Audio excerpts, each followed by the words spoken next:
We've got a couple of meetings and a few fundraisers to tell you about. Put down that cookie. Federation focuses on from the Jernagin Institute in Baltimore.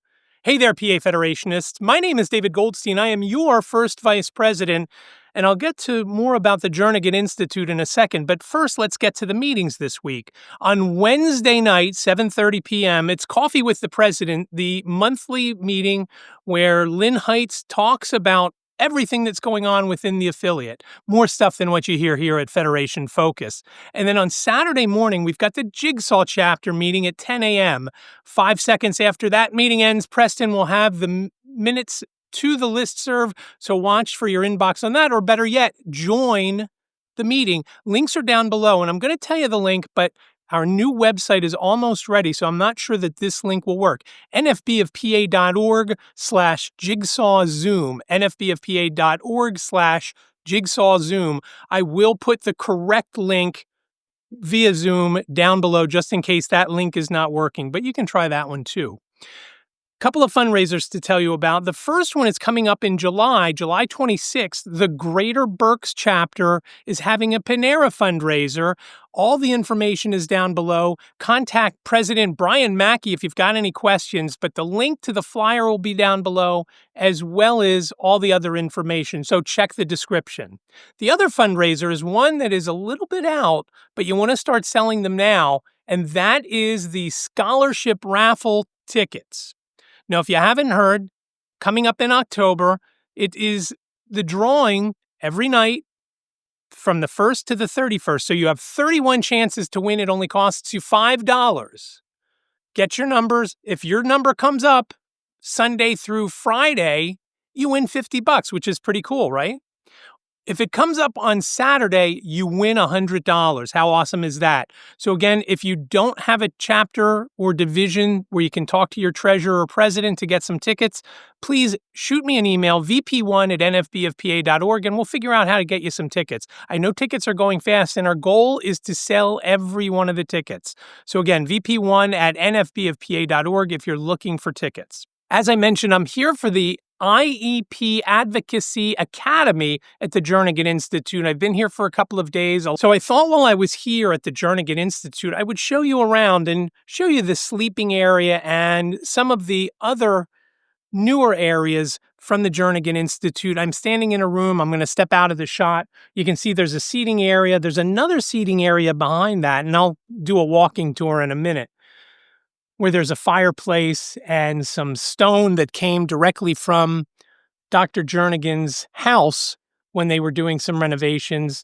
And then there's a nice big mural behind that. And I'll take you through into the other room now. The one on the left here is my favorite drink. This is my all-time favorite. So that is where, over the course of the last few days, I've probably had 13, 30, or 40-ounce mugs. I'm not sure how big the mug is. Here in the dining room, all the drinks that you can choose from, as well as hot coffee and tea. Also had some of that. They had Constant Comfort right over there, one of my favorites, Liz's all-time favorite. And when you come here to the Jernagin Institute, this is where they feed you, and it is awesome. There's always a few choices. You've got any kind of dietary restrictions, they take care of you here. Don't worry about it. And you'll see now as I speak, the cookies that are put out at every break. So some in the morning, some in the afternoon, and they are delicious. I am Johanna. People call me Joe.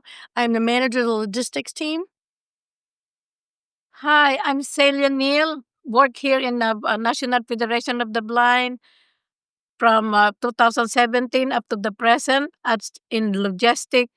Welcome all guests. So how many cookies do you guys think you make when folks are in? How many dozens? Well, it depends on how many people's here. Okay. So this event here, we did 2, 4, 6, 8, 10, 12 dozen cookies. 12 dozen, okay. Yep. And do you know which one is the fastest seller and which one is the slowest? Well, this event was definitely peanut butter. Peanut butter, okay. But there's been other events where it'd be macadamia nut or snickerdoodle. Oatmeal's not really a big fan.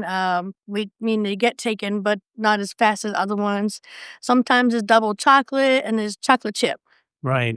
I love the oatmeal, which of course I know when I love something, it usually gets discontinued. So I'm okay if that gets discontinued because I know that's like for old people, oatmeal Oh, raisin. it's definitely not being discontinued. Here is another angle from that other living space with the fireplace in the center and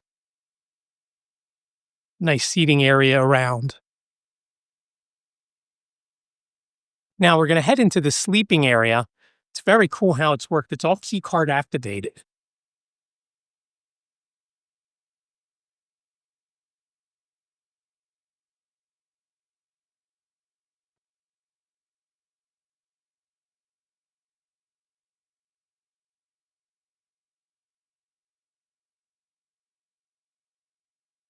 So we're inside where the sleeping rooms are. And as you can see, there's some seating areas behind. And I think there's even a TV on that wall. I'm not quite sure. I think there is one over there. I've never seen it on though. So maybe for the big games they put it on, but right now there's nothing there. So this is a game table. You have a paddle and you have a ball. There's someone that stands on the other side and that divider is up, I'm guessing.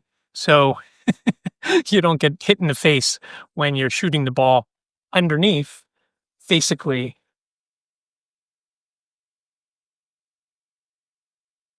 Except I sat, and it doesn't sound like I got it in. Oh, here it comes. So I definitely did. But that's how that game works. And it's a fun game. People really go crazy for it. So you can see there's a whole kitchen area over here with a refrigerator, a sink, microwave, and oven where all sorts of things. You can bring stuff in with you if you come, when you could put it in the fridge. I obviously washed my big mug there over the course of time. And then there's this island right here that seats quite a few people. Why does this wall have so many holes in it, you may ask? It's a braille wall. Here's how it works. You have racquetballs here. And you've got it set up. And I can see that there's already some things in here. I do not know how to read braille, so I can't read it. But basically, okay, here, we'll use this end cell here. I'll make a D because I know what a D is. Oh, and that's always what happens. Now I got to go find the ball on the other side. I won't push as hard this time. Oh, too much.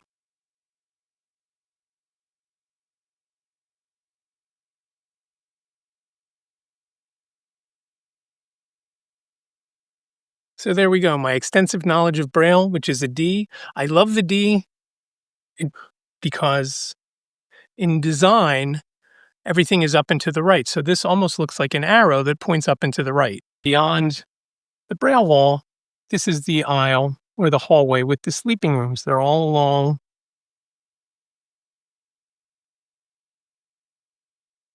the outside.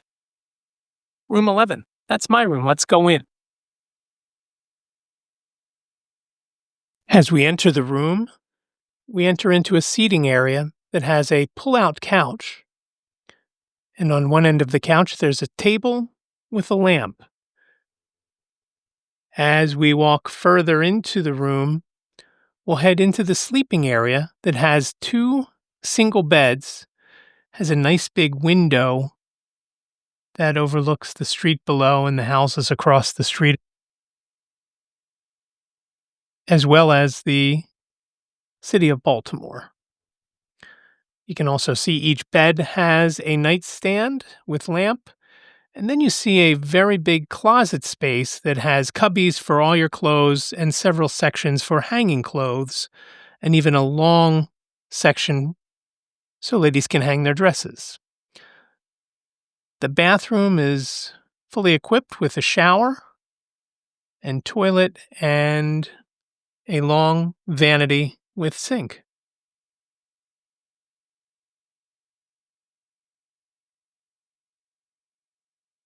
This room is another little hangout area. To my left, there are a couple of computers and a desk where you can work.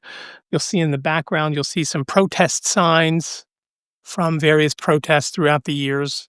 And it's just a nice, quiet place to hang out. And of course, if you're eating all those cookies, you got to come to this room. This is the exercise room.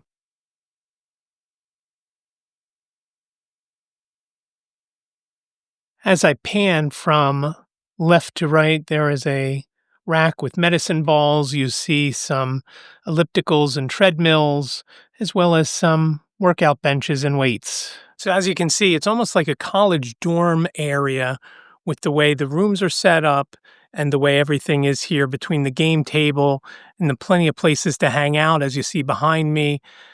I didn't show you most of the building. This is just the newer part where the newer rooms are, the newer dining room. The offices and everything else are to my right, and there's another lunchroom. There's all sorts of places to meet, conference rooms, things like that. But that's for another time. We've got a new episode of White Canes Connect coming out within the next day or two, and that will be episode 136. Please stay tuned for that. I know I've been slacking, took a couple of weeks off from releasing an episode, but they should start to flow with the one starting now this week, 136. Next week, we're going to have John Bergram on, and we've got some other great ones lined up before the NFB National Convention in New Orleans coming up in July, the 8th to the 13th. If you didn't register online, it's too late now. You've got to register on site. You still can register, though. So if you really want to go, get your hotel room and get everything set up. So when you get to New Orleans, you just have to register at the convention. But that'll do it for this Federation Focus for the week of June 2nd, 2025. I really appreciate you joining me. Until next week, take care.